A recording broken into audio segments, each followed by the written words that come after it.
মধ্যপ্রাচ্যের উত্তাল সমুদ্রে এখন যুদ্ধের দামামা আর লেলিহান শিখার মহড়া।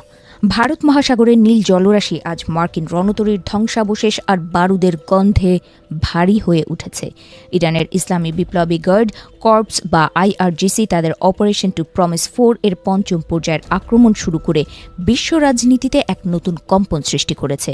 রোববার এক নাটকীয় বিবৃতিতে ইরান দাবি করেছে তারা ভারত মহাসাগরে অবস্থানরত মার্কিন যুদ্ধজাহাজে বিধ্বংসী হামলা চালিয়েছে, যা ওই অঞ্চলের নিরাপত্তা সমীকরণকে পুরোপুরি বদলে দিয়েছে।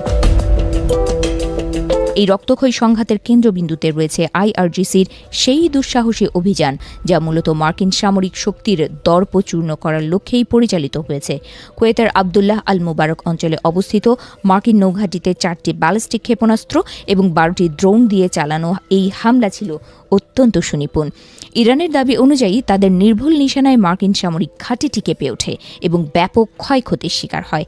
এই হামলাটি কেবল একটি সামরিক পদক্ষেপ নয়, বরং এটি ছিল ওয়াশিংটনের প্রতি তেহরানের এক চরম হুঁশিয়ারি। ভারত মহাসাগরের বুকে MSP শ্রেণীর জাহাজটি মূলত মার্কিন রণতরীগুলোর জন্য গোলা বারুদ বহন করছিল। সেটিও ইরানের রোশানল থেকে বাঁচতে পারেনি। জাবেল আলী অ্যাঙ্করেজে অবস্থানকালে 4টি আত্মঘাতী ড্রোনের আঘাতে জাহাজটি পুরোপুরি অকেজো হয়ে পড়ে। IRGC স্পষ্ট জানিয়েছে এই জাহাজটি এখন আর কোনোভাবেই ব্যবহারের উপযোগী নেই। আক্রমণের ধার এখানেই শেষ নয়, বরং IRGC তাদের প্রযুক্তির শ্রেষ্ঠত্ব প্রমাণে ব্যবহার করেছে কদর 380 ক্ষেপণাস্ত্র। এই শক্তিশালী ক্ষেপণাস্ত্রের আঘাতে ধূলিসাৎ হয়েছে একটি MST শ্রেণীর কম্ব্যাট সাপোর্ট শিপ। এটিও মার্কিন নৌবহরকে জ্বালানি সরবরাহ করার মিশনে নিয়োজিত ছিল। ইরানের পক্ষ থেকে জানানো হয়েছে জ্বালানিবাহী এই জাহাজটিতে আঘাত হানার ফলে সেটি সমুদ্রে এক অচল ধ্বংসস্তূপে পরিণত হয়েছে। এই ঘটনাটি মার্কিন নৌবাহিনীর রসদ সরবরাহের চেইনকে বড় ধরনের চ্যালেঞ্জের মুখে ফেলে দিয়েছে। ইরানি নৌবাহিনীর যোদ্ধারা অত্যন্ত কঠোর ভাষায় বলেছে, আকাশপথের পর এখন সমুদ্রপথেও শত্রুদের জন্য নরকের দ্বার উন্মুক্ত রাখা হবে। তাদের বার্তা স্পষ্ট, মার্কিন বা তাদের মিত্র কোনো পক্ষই এই অঞ্চলে আর নিরাপদ নয়। IRGCর এই আগ্রাসী অবস্থান ইঙ্গিত দিচ্ছে যে তারা যে কোনো মূল্যে তাদের সর্বোচ্চ নেতার মৃত্যুর প্রতিশোধ নিতে বদ্ধপরিকর।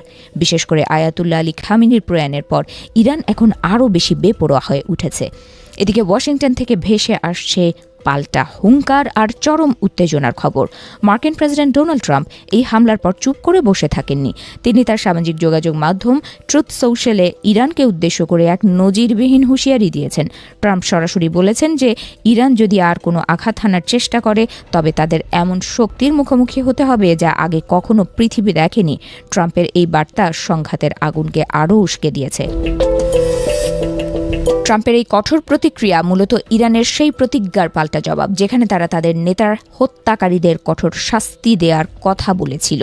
হোয়াইট হাউসের পক্ষ থেকে স্পষ্ট করা হয়েছে যে আমেরিকার স্বার্থে আঘাত লাগলে তারা হাত গুটিয়ে বসে থাকবে না। দুই পরাশক্তির এই রেষারেষি এখন আর কেবল কথার লড়াইয়ে সীমাবদ্ধ নেই, বরং তা সরাসরি ক্ষেপণাস্ত্র আর ড্রোনের যুদ্ধের ময়দানে রূপ নিয়েছে। পুরো বিশ্ব এখন তাকিয়ে আছে এই উত্তেজনার শেষ কোথায় তা দেখার জন্য। সামগ্রিকভাবে ভারত মহাসাগর থেকে কুয়েতের মরুভূমি পর্যন্ত এখন শুধু বারুদের গন্ধ আর যুদ্ধের হুঙ্কার।